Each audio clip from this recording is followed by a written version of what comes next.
अध्याय 29 उद्यापनाचा विधी. नारायण म्हणाले, लक्ष्मी, आतापर्यंत तुला मी अधिक मासाचे महत्त्व, त्या महिन्यात करण्याची सर्व धर्मकृत्ये, पुण्यपावन अशी व्रते, मोक्षदायी दान आणि त्या मलमासात पाळावयाचे नियम हे सारे सांगितले आहे. तसेच या महिन्यातील पुण्यकर्मे करणाऱ्याच्या काही कथाही सांगितल्या आहेत. आता या अध्यायात अधिक मास व्रताची सांगता म्हणजेच उद्यापन कसे करावे याची माहिती सांगतो. कारण ज्यांनी या महिनाभर सतत यथाशक्ती स्नान दानादी व्रते नियम केले किंवा कोणी 5-6 दिवस अथवा 1 दिवस जरी केले तरी त्याचे उद्यापन केलेच पाहिजे. उद्यापनाशिवाय त्या व्रताचे दानाचे पुण्यफळ मिळत नाही. या उद्यापनाचा विधी थोडक्यात सांगतो. अधिक महिन्यात आपण यथाशक्ती कितीही दिवस स्नानदानादी व्रत पूर्ण केल्यानंतरच्या दुसऱ्या दिवशी त्या व्रताचे उद्यापन करावे. उद्यापनाच्या दिवशी पहाटेच लवकर उठून शक्यतो थंड पाण्याने स्नान करावे. नित्यनियमाची देवपूजा पाठांतर करून झाल्यावर घरातील पवित्र जागेवर पाट किंवा चौरंग मांडावा.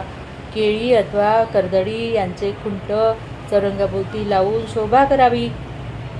तर पाट चौरंगावर गव्हा तांदळाची रास ठेवून तीवर कलश मांडावा. त्या कलशावर भगवान पुरुषोत्तम राधाकृष्ण मुरलीधराची मूर्ती ठेवावी. गणेशासह पुरुषोत्तमाची षोडशोपचारे पूजा करून पक्वान्नाचा नैवेद्य दाखवावा. नंतर अधिक मास पुरुषोत्तमाची आरती करावी. या उद्यापनाच्या दिवशी आपतेष्टांना ब्राह्मण सुवासिनींना मिष्टान्न भोजन द्यावे. विडा दक्षिणा आणि ब्राह्मणांना यथाशक्ती वस्त्र पात्र दीपदान 33 अनारसे किंवा बत्तासे खारका सुपाऱ्या फळे वगैरे वस्तू दान द्याव्यात. सुवासिनींना फणी करंडा गरसोरी आरसा वगैरे सौभाग्य वाहिनी द्यावीत. आणि भगवान पुरुषोत्तमापुढे गायन भजन सत्यनारायण पूजा प्रसादही करावा.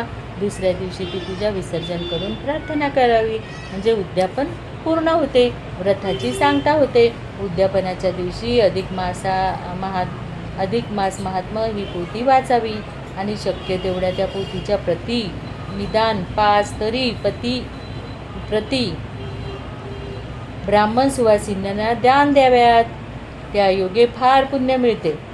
33 प्रती जर दान दिल्या तर त्याचे महत्त्व विशेष आहे.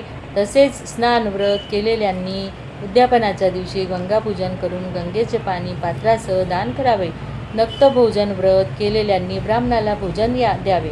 मौन भोजन व्रत केलेल्यांनी एखाद्या मंदिरात घंटा बांधावी. तूप घालून धातूचा दिवा दान द्यावा. अशा प्रकारे या अधिक मासातील पुण्यकर्मे केल्यामुळे स्त्रियांना सौभाग्य प्राप्ती होते. संतती संपत्ती सुख आणि समाधान मिळते. दरिद्र्याला धन मिळते. सर्वांना आरोग्य लाभते. व्यापारधंदा नोकरी यामध्ये प्रगती होते. बरकत येते. मनातील सदिच्छा पूर्ण होते आणि शेवटी उद्यापन केल्यामुळे या सर्वांचे उत्तम फळ मिळते. असा हा उद्यापन विधी आणि त्याचे हे महत्त्व आहे. भगवान विष्णू म्हणाले, लक्ष्मी, अधिक महिन्यात 30 दिवस रोज याप्रमाणे या कथांचा एक अध्याय तरी वाचावा. पुढे 31वा अध्याय तो वाचनाला महत्त्वाचा आहे. कारण त्यात या पोथीतील कथांचा सारांश मी तुला सांगेन.